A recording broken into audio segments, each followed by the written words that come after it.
एक समय की बात है, नारद मुनि भ्रमण करते करते एक सुंदर पर्वत पर पहुँचे, जिस पर्वत के निकट सुंदर नदियाँ व वायु बह रही थी। ब्रह्मपुत्र ऐसे सोचने लगे कि क्या सुंदर स्थान है।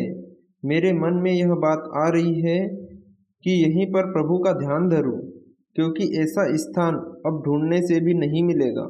इसलिए समाधि लगाकर यहीं बैठ जाना चाहिए। इस प्रकार नारद जी वहाँ तपस्या करने लगे। यह सब इंद्र को मालूम हुआ तो इंद्र ने शीघ्र ही कामदेव को बुलाकर नारद की तपस्या भंग करने का आदेश दिया। तो कामदेव ने नारद के पास जाकर अनेक प्रयत्न किए, किंतु उनकी समाधि भंग न हुई। तो वह नारद जी की विनती करने लगा कि हे नारद जी, मेरे अपराध को क्षमा कीजिए। मैं आपके चरणों में शीश नवाता हूँ। हे भगवान, ऐसी भूल तो दुष्टों से हो ही जाती है, जिस पर आप जैसे संत ध्यान नहीं देते।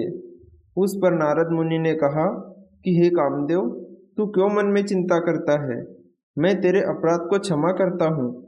जो भी भूल हुई है वो अब कभी मत करना और निडर होकर यहाँ से चला जा।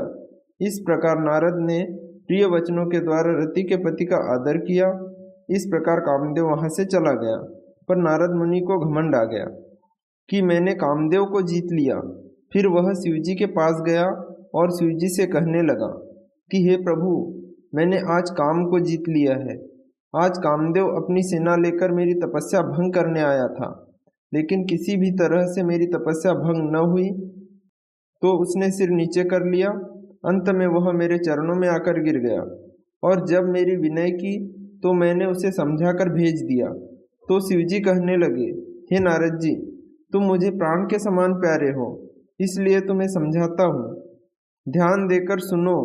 मैं तुम्हारे हित के लिए यह बात बताता हूँ कि तुमने जिस भांति यह कथा मुझे सुनाई है, ये कथा तुम जाकर विष्णु को मत सुनाना।